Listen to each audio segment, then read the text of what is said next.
ಆದರೆ ಆ ಬಾಲ್ಯ ಮತ್ತೆ ನಮಗೆ ವಾಪಸ್ ಬರೋದಿಲ್ಲ. ಟಿಕೆಟ್ ಜೊತೆ ಈ ಥರ ಒಂದು ಬ್ಯಾಂಡ್ ಕೊಡ್ತಾರೆ. ಹೊರಗಡೆ ಬರೀ 20 ರೂಪಾಯಿಗೆ ಸಿಗೋ ಐಸ್ ಕ್ರೀಮ್ ಇಲ್ಲಿ 40 ರೂಪಾಯಿ ಕೊಟ್ಟು ತೊಗೋಬೇಕು. ಇಲ್ಲಿ ಸಿಗೋ ಪ್ರತಿಯೊಂದು ಪದಾರ್ಥನೂ ಅವರೇ ಬೇಳೆ ಹಾಕಿ ಮಾಡಿರೋವಂಥದ್ದು. ಬಿಸಿ ಬಿಸಿ ಹೋಳಿಗೆ ಮೇಲೆ ತುಪ್ಪ ಹಾಕ್ಕೊಟ್ರು.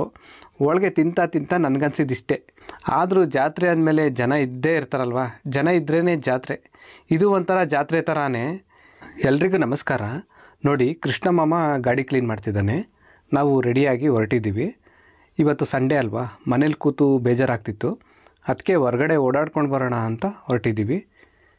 ಇದು ಕೋಳಿ ಫಾರಮ್ ಗೇಟ್. ಇಲ್ಲಿಗೆ ಬಂದಾಗ ನೆನಪಾಯಿತು, ಲಾಸ್ಟ್ ಟೈಮ್ ಬೆಂಗಳೂರಿಗೆ ಬಂದಾಗ ವಿಡಿಯೋ ಮಾಡಿದ್ನಲ್ಲ, ಇದೇ ಕೋಳಿ ಫಾರಮ್ ಗೇಟ್ ಹತ್ರ ಒಂದು ವಿಡಿಯೋ ಮಾಡಿದ್ದೆ. ಅದನ್ನು ನೋಡಿ ಕೆಲವರು ನಮ್ಮನೆ ಇಲ್ಲೇ ಇರೋದು, ನಮ್ಮ ಮನೆಗೆ ಒಂದು ಸಲ ಬನ್ನಿ ಅಂತ ಪ್ರೀತಿಯಿಂದ ಕರೆದಿದ್ರಿ. ನಿಮ್ಮ ಪ್ರೀತಿಗೆ ಏನು ಹೇಳೋದೋ ಗೊತ್ತಾಗ್ತಿಲ್ಲ. ಖಂಡಿತ ಬರ್ತೀವಿ, ಆದರೆ ಈ ಸಲ ಆಗ್ತಿಲ್ಲ, ಕ್ಷಮೆ ಇರಲಿ. ಜಾಣೆ ಮಗಳಿಗೆ 1-2 ದಿನ ರಜೆ ಇದೆ ಅಂತ ಬಂದ್ವಿ. ಇಲ್ಲಿಗೆ ಬರುವಾಗಲೇ ನಮ್ಮದು ಏನೇನೋ ಪ್ಲ್ಯಾನ್ ಇರುತ್ತಲ್ವ, ಸಮಯ ಸಾಲ್ತಾ ಇಲ್ಲ. ಹಾಗಂತ ಮಗಳಿಗೆ ಸ್ಕೂಲ್ ರಜೆ ಹಾಕ್ಸೋದಕ್ಕೂ ಆಗೋದಿಲ್ಲ. ನೋಡೋಣ, ಬೇಸಿಗೆ ರಜೆ ಅಂತ ಬಂದಾಗ 2 ದಿನ ಹೆಚ್ಚಿಗೆ ಇದ್ದು ನಿಮ್ಮೆಲ್ಲರೂ ಖಂಡಿತ ಭೇಟಿ ಆಗ್ತೀನಿ. ಇವತ್ತು ಸಂಡೇ ಹೊರಗಡೆ ಹೊರಟಿದ್ದೀವಿ ಅಂತ ಅನ್ನಲ್ಲ, ನಾವೀಗ ಅವರೇ ಬೇಳೆ ಮೇಳ ನೋಡ್ಕೊಂಡು ಬರೋಣ ಅಂತ ಹೋಗ್ತಿದ್ದೀವಿ. ಇದು ದಿಢೀರಂತ ಆಗಿದ್ದು. ನಮ್ಮದು ಬೇರೆನೋ ಪ್ಲ್ಯಾನ್ ಇತ್ತು, ಆದರೆ ಅದಾಗಲಿಲ್ಲ. ಅದಕ್ಕೆ ಮನೇಲಿ ಕೂತು ಏನು ಮಾಡೋದು, ಬೋರ್ ಆಗ್ತಿದೆ ಅನ್ನುವಾಗ ಮೊಬೈಲ್ನಲ್ಲಿ ಅವರೇ ಮೇಳ ಬಗ್ಗೆ ಯಾವುದೋ ಒಂದು ವಿಡಿಯೋ ಇನ್ಫಾರ್ಮೇಷನ್ ನೋಡಿದೆ. ಸರಿ, ಹೋಗೋಣ ಅಂತ ಹೊರಟಿದ್ವಿ. ಈ ಅವರೇ ಬೇಳೆ ಮೇಳ ನಡೀತಿರೋದು ನ್ಯಾಷನಲ್ ಕಾಲೇಜ್ ಗ್ರೌಂಡಲ್ಲಿ. ನಮ್ಮ ಮನೆಯಿಂದ ಅಲ್ಲಿಗೆ 1 ಗಂಟೆ ಹೋಗಬೇಕು ಅಂತ ಕೃಷ್ಣಮ್ಮ ಹೇಳ್ದ. ನೋಡಿ, ನಮ್ಮ ಜಾಣೆ ಮಗಳು ಮಲ್ಕೊಂಡೇ ಬಿಟ್ಟಿದ್ದಾಳೆ ಆಟೋದಲ್ಲೇ.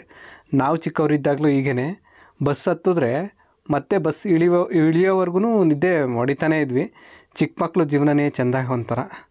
ಆದರೆ ಆ ಬಾಲ್ಯ ಮತ್ತೆ ನಮಗೆ ವಾಪಸ್ ಬರೋದಿಲ್ಲ. ನಮ್ಮ ಜಾಣೆ ಮಗಳದು ನಿದ್ದೆ ಮುಗೀತು. ಅಷ್ಟರಲ್ಲಿ ನಾವು ಅವರೇ ಮೇಳ ನಡೆಯೋ ಜಾಗಕ್ಕೆ ಬಂದುಬಿಟ್ವಿ. ಕೃಷ್ಣಮಾಮ ಹೇಳ್ದಂಗೆ ಮನೆಯಿಂದ ಹೊರಟು 1 ಗಂಟೆ ಆಯಿತು ಇಲ್ಲಿಗೆ ಬರುವಾಗ. ಅದೇನೋ 7 ಸಮುದ್ರ ದಾಟಿ 7 ಬೆಟ್ಟ ದಾಟಿ ಹೋಗ್ತಿದ್ರು ಅಂತೆಲ್ಲ ಕಥೆನಲ್ಲೆಲ್ಲ ಬರೋದಲ್ಲ ನಾವು ಚಿಕ್ಕ ಹುಡುಗರಿದ್ದಾಗ. ಹಾಗೇ ಈಗ ನಾವು ಒಂದು 10-16 ಸಿಗ್ನಲ್ ದಾಟಿ ಕಡೆಗೂ ಅವರೇ ಮೇಳಕ್ಕೆ ಬಂದ್ವಿ. ನಾವಿಲ್ಲಿ ಫ್ರೀ ಎಂಟ್ರಿ ಇರುತ್ತೆ ಅಂದ್ಕೊಂಡ್ವಿ, ಆದರೆ ಟಿಕೆಟ್ ತೊಗೋಬೇಕಂತೆ. ಒಬ್ರಿಗೆ 100 ರೂಪಾಯಿ ಆಗುತ್ತೆ. ಟಿಕೆಟ್ ಜೊತೆ ಈ ಥರ ಒಂದು ಬ್ಯಾಂಡ್ ಕೊಡ್ತಾರೆ. ಈ ಬ್ಯಾಂಡ್ ಅಂತ ಹೇಳಿದ್ನಲ್ಲ, ಒಳಗೆ ಹೋಗ್ಬೇಕಾದ್ರೆ ಅದನ್ನು ನಮ್ಮ ಕೈಗೆ ಲೇಬಲ್ ಹಾಕ್ತಾರೆ. ಕೊನೆಗೆ ಬ್ಯಾಂಡ್ ಹಾಕಿಸ್ಕೊಂಡು ಒಳಗೆ ಬಂದ ಮೇಲೆ ಗೊತ್ತಾಯಿತು ಈ ಅವರೇ ಮೇಳಕ್ಕೆ ಫ್ರೀ ಎಂಟ್ರಿ ಸಹ ಇತ್ತು ಅಂತ.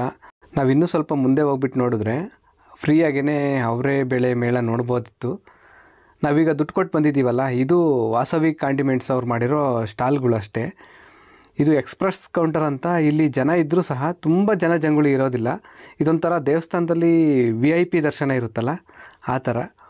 ವಯಸ್ಸಾದವರು, ಚಿಕ್ಕ ಮಕ್ಕಳು ಇಂಥವ್ರ ಜೊತೆ ಏನಾದರೂ ಬರ್ತೀವಿ ಇಲ್ಲಿಗೆ ಅನ್ನೋರಾದರೆ 100 ರೂಪಾಯಿ ಹೋದ್ರೂ ಪರವಾಗಿಲ್ಲ ಅಂತ ಹೇಳ್ಬಿಟ್ಟು ಈ ರೀತಿ ಪಾಸ್ ತಗೊಂಡು ಎಕ್ಸ್ಪ್ರೆಸ್ ಕೌಂಟರ್ನಲ್ಲಿ ಹೋಗೋದೇ ಒಳ್ಳೆಯದು ಅನ್ನೋದು ನನ್ನ ಅಭಿಪ್ರಾಯ.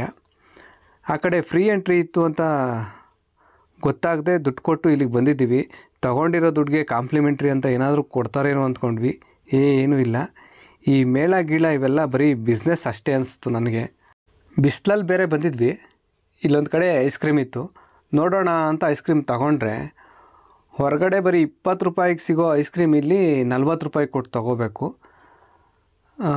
ಇದು ಐಸ್ ಕ್ರೀಮು ಇಷ್ಟ ಆಯಿತು. ಈ ಅವರೇ ಬೇಳೆ ಫ್ಲೇವರ್ ಜೊತೆಗೆ ಮಧ್ಯೆ ಈ ಡ್ರೈ ಫ್ರೂಟ್ಸ್ ಸಿಗುತ್ತಲ್ಲ, ಆ ಥರ ಅವರೇ ಬೇಳೆ ಸಿಗ್ತಾ ಇತ್ತು. ಇಲ್ಲಿ ಸಿಗೋ ಪ್ರತಿಯೊಂದು ಪದಾರ್ಥನೂ ಅವರೇ ಬೇಳೆ ಹಾಕಿ ಮಾಡಿರೋವಂಥದ್ದು. ತಿಂಡಿಯಿಂದ ಹಿಡಿದು ಸ್ವೀಟ್ಸು, ಚಾಟ್ಸು, ಸ್ನ್ಯಾಕ್ಸು ಪ್ರತಿಯೊಂದು ಅವರೇ ಮಯ. ಹೆಸರೇ ಇದೆಯಲ್ಲ ಅವರೇ ಬೇಳೆ ಮೇಳ ಅಲ್ವಾ. ಇಲ್ಲೊಂದು ಕಡೆ ಜಿಲೇಬಿ, ಮೈಸೂರು ಪಾಕ್, ಪಕೋಡ ಅಂತೆಲ್ಲ ಮಾಡ್ತಾಯಿದ್ರು. ನಮ್ಮ ಜಾಣೆ ಮಗಳಿಗೆ ಮತ್ತು ಅವ್ರ ಕೃಷ್ಣ ಮಾಮಂಗೆ ಸ್ವೀಟ್ಸ್ ಅಂದರೆ ತುಂಬ ಇಷ್ಟ. ಅದಕ್ಕೆ ಜಿಲೇಬಿ ತಗೊಳ್ಳೋಣ ಅಂತ ಹೋದ್ವಿ. 1 ಪ್ಲೇಟ್ ಜಿಲೇಬಿ 50 ರೂಪಾಯಿ ಅಂತೆ. ಅಂದರೆ 5 ಪೀಸ್ ಬರುತ್ತೆ. ಅಂದರೆ 10 ರೂಪಾಯಿ ಒಂದು ಜಿಲೇಬಿ ಬಿದ್ದಂಗೆ ಆಯಿತು. ಇದನ್ನು ಹಂಗೆ ಪಾರ್ಸಲ್ಲು ಸಹ ತಗೊಂಡ್ವಿ ಮನೆಗೆ. ಈ ಪಾರ್ಸಲ್ಗೆ 1 ಬಾಕ್ಸ್ಗೆ 10 ರೂಪಾಯಿ ಚಾರ್ಜ್ ಮಾಡಿದ್ರು. ನಮ್ಮ ಮಧುಗಿರಿನಲ್ಲೇನಾದರೂ 50 ರೂಪಾಯಿ ಕೊಟ್ಟಿದ್ರೆ 1/4 kg ಜಿಲೇಬಿನೇ ಕೊಡ್ತಾಯಿದ್ರು. ಇಲ್ಲಿ ಬರೀ 1 ಪ್ಲೇಟ್ ಅಂದರೆ 5 ಪೀಸ್ ಕೊಡ್ತಾರೆ 50 ರೂಪಾಯಿಗೆ. ಇಲ್ಲೆಲ್ಲ ಐಟಮು ಸ್ವಲ್ಪ ಕಾಸ್ಟ್ಲಿ ಅನ್ನಿಸ್ತು. ಇನ್ನೊಂದು ಕಡೆ ಅವರೇ ಬೇಳೆ ಹೋಳಿಗೆ ಮಾಡ್ತಿದ್ರು. ಈ ಹೋಳಿಗೆ ಹೇಗಿರುತ್ತೋ ನೋಡಬೇಕು, ಟೇಸ್ಟ್ ಮಾಡಬೇಕು ಅಂದೆ. ಅಲ್ಲಿ ಸ್ವಲ್ಪ ಜನ ಕ್ಯೂ ನಿಂತಿದ್ರು. ಪಾಪ ನಮ್ಮ ಕೃಷ್ಣ ಮಾಮ ಹೋಗಿ ಸಾಲಲ್ಲಿ ನಿಂತಿದ್ದಾನೆ ನೋಡ್ರಿ. ಒಂದು ಕಡೆ ಹೂರಣ ಉಂಡೆ ಮಾಡಿಕೊಡ್ತಿದ್ರೆ, ಇನ್ನೊಂದು ಕಡೆ ಇನ್ನೊಬ್ಬರು ಅದನ್ನು ಕನಕದಲ್ಲಿಟ್ಟು ತಟ್ಟಿ ಕೊಡ್ತಾಯಿದ್ರು. ಮತ್ತೊಂದು ಕಡೆ ಅದನ್ನು ಹೆಂಚಿನ ಮೇಲೆ ಹಾಕಿ ಸುಟ್ಟು ತುಂಬ ಫಾಸ್ಟಾಗೆ ಮಾಡ್ತಾಯಿದ್ರು. ಆದರೂ ಜನ ತುಂಬ ಕ್ಯೂ ಇದ್ದರು. ಒಂದು ಹೋಳಿಗೆಗೆ 30 ರೂಪಾಯಿ. ನಾವಿಲ್ಲಿ ತಿನ್ನೋಕೆ ಅಂತ ಹೋಳಿಗೆ ತಗೊಂಡು ಜೊತೆಗೆ ಮನೆಗೆ ಅಂತ ಸಹ ಪಾರ್ಸಲ್ ತಗೊಂಡ್ವಿ. ಬಿಸಿ ಬಿಸಿ ಹೋಳಿಗೆ ಮೇಲೆ ತುಪ್ಪ ಹಾಕ್ಕೊಟ್ರು. ಹೋಳಿಗೆ ತಿಂತ ನನಗನ್ಸಿದ್ದಿಷ್ಟೇ, ಈ ಹೋಳಿಗೆ ಅನ್ನೋದಕ್ಕೆಲ್ಲ ತೊಗರಿಬೇಳೆನೇ ಸರಿ. ತೊಗರಿಬೇಳೆ ಒಬ್ಬಟ್ಟೆ ಯಾವತ್ತೂ ರುಚಿ. ಈ ಅವರೆಬೇಳೆ ಒಂಥರ ಬೇರೆ ರುಚಿ ಇರುತ್ತೆ, ಜಾಸ್ತಿ ತಿನ್ನೋಕ್ಕಾಗಲ್ಲ, ಒಂಥರ ಮಕ್ಕೊಡ್ದಂಗೆ ಆಗುತ್ತಲ್ಲ ಅಂತಾರಲ್ಲ, ಮಕ್ಕೊಡ್ದಂಗೆ ಆಗುತ್ತೆ ಅಂತಾರಲ್ಲ, ಆ ಥರ ಇತ್ತು. ಇಷ್ಟೇ, ಇಲ್ಲಿ ಮತ್ತೇನೂ ತಗೊಳ್ಳಿಲ್ಲ. ಈ ಎಕ್ಸ್ಪ್ರೆಸ್ ಕೌಂಟರ್ನಿಂದ ಈಚೆ ಹೋಗ್ಬೇಕಾದ್ರೆ ಕೈಯಲ್ಲಿ ಹಾಕಿದ್ರಲ್ಲ ಆ ಬ್ಯಾಂಡು, ಅದನ್ನು ಬಿಚ್ಕೋತಾರೆ. ಅದು ಬಿಚ್ಕೊಂಡ್ಮೇಲೆ ಮತ್ತೆ ಎಂಟ್ರಿ ಇಲ್ಲ, ಮತ್ತೆ ವಾಪಸ್ ಬರೋಂಗಿಲ್ಲ ಅಂದರು. ಸದ್ಯ ಏನೂ ಬೇಡ ಬಿಡ್ರಿ ಅಂತ ಮನಸಲ್ಲೇ ಅಂದ್ಕೊಂಡು ಅಲ್ಲಿಂದ ಈಚೆ ಬಂದ್ವಿ. ಇಲ್ಲಿ ನೋಡಿರಿ, ಇಲ್ಲೆಲ್ಲ ಫ್ರೀ ಎಂಟ್ರಿ. ಈ ಎಕ್ಸ್ಪ್ರೆಸ್ ಕೌಂಟರ್ನಲ್ಲಿ ವಾಸವಿ ಕಾಂಡಿಮೆಂಟ್ಸ್ ಅವರು ತಿಂಡಿ ತಿನಿಸು ಮಳಿಗೆಗಳಿದ್ವು ಅಷ್ಟೇ. ಅದು ಬಿಟ್ಟರೆ ಈಚೆ ಇಲ್ಲೆಲ್ಲ ಉಚಿತ ಪ್ರವೇಶ ಇದೆಯಲ್ಲ, ಇಲ್ಲಿ ಸಹ ಎಲ್ಲ ಕಡೆನೂ ಒಳಗಡೆ ಎಕ್ಸ್ಪ್ರೆಸ್ ಕೌಂಟರಲ್ಲಿ ಏನೇನು ತಿಂಡಿ ತಿನಿಸು ಸಿಗ್ತಿದ್ವೋ ಅದೇ ತಿಂಡಿ ತಿನಿಸಿನ ಮಳಿಗೆಗಳು ಈಚೆನೂ ಸಿಗ್ತವೆ ಫ್ರೀ ಎಂಟ್ರಿ ಹತ್ರನೂ. ಮತ್ತು ಇಲ್ಲಿ ಅದ್ರ ಜೊತೆಗೆ ಎಕ್ಸ್ಟ್ರಾ ಬಟ್ಟೆ ಬಳೆ ಅವು ಇವು ಅಂತೆಲ್ಲ ಬೇರೆ ಬೇರೆ ಸ್ಟಾಲ್ಗಳು ಸಹ ಇದ್ದಾವೆ. ಇಲ್ಲೊಂದು ಕಡೆ ಭಗವದ್ಗೀತೆ ಮತ್ತು ಕೃಷ್ಣನ ಬುಕ್ಗಳ್ನ ಮಾರಾಟ ಮಾಡ್ತಿದ್ರು. ಕೃಷ್ಣನ ಕುರಿತು ಇರೋ ಅಂಥದ್ದು, ಕೃಷ್ಣನ ಬಗ್ಗೆ ಇರೋವಂಥ ಒಂದು ಪುಸ್ತಕನ ಡಿಸ್ಕೌಂಟ್ನಲ್ಲಿ ಸಿಕ್ತು. ಒಂದು ಬುಕ್ ತಗೊಂಡೆ. ಇತ್ತೀಚೆಗೆ ನನಗೆ ಓದೋದಕ್ಕೆ ಟೈಮ್ ಸಿಗ್ತಾ ಇಲ್ಲ. ಇದನ್ನು ತಗೊಂಡು ನಾನು ಓದ್ತೀನೋ ಇಲ್ವೋ. ಮನೇಲಿ ನಮ್ಮ ಅಪ್ಪ ಇದ್ದಾರೆ, ನಮ್ಮ ಅಪ್ಪ ಅವ್ರಿಗೂ ಪುಸ್ತಕಗಳನ್ನ ಓದೋ ಅಂಥ ಹವ್ಯಾಸ ಇದೆ. ಅವರಾದರೂ ಖಂಡಿತ ಓದ್ತಾರೆ. ನೋಡಿ, ನಾನಾಗಲೇ ಹೇಳಿದ್ನಲ್ಲ, ಎಕ್ಸ್ಪ್ರೆಸ್ ಕೌಂಟರ್ನಲ್ಲಿ ಜನ ಕಮ್ಮಿ, ಈ ಫ್ರೀ ಎಂಟ್ರೆನ್ಸ್ನಲ್ಲಿ ತುಂಬ ಜನಜಂಗುಳಿ ಇರುತ್ತೆ ಅಂತ. ಎಷ್ಟೊಂದು ಜನ ನೋಡಿ. ಆದರೂ ಜಾತ್ರೆ ಅಂದಮೇಲೆ ಜನ ಇದ್ದೇ ಇರ್ತಾರಲ್ವ, ಜನ ಇದ್ರೇ ಜಾತ್ರೆ. ಇದು ಒಂಥರ ಜಾತ್ರೆ ಥರನೇ. ಈ ಫ್ರೀ ಎಂಟ್ರಿ ಬಗ್ಗೆ ನಮಗೆ ಮೊದಲೇ ಗೊತ್ತಿದ್ರೆ ನಾವು ಉಚಿತವಾಗಿಯೇ ಅವರೇ ಬೇಳೆ ಮೇಳ ನೋಡಿಕೊಂಡು ತಿನ್ಕೊಂಡು ಹೋಗ್ತಾಯಿದ್ವಿ. ತಿಂದಂಗೆಲ್ಲ ಏನಿಲ್ಲ, ಸುಮ್ಮನೆ 400 ರೂಪಾಯಿ ವೇಸ್ಟ್ ಮಾಡೋದ್ನಲ್ಲ ಅನ್ನಿಸ್ತು. ಅಂದಂಗೆ ಈ ಅವರೇ ಬೇಳೆಯಿಂದ ಮಾಡೋ ಎಲ್ಲ ರೀತಿ ವೆರೈಟಿ ಐಟಮ್ಗಳ್ನೂ ಮನೆಯಲ್ಲೇ ಮಾಡ್ಕೊಂಡು ತಿನ್ಬೋದು ನಾವು.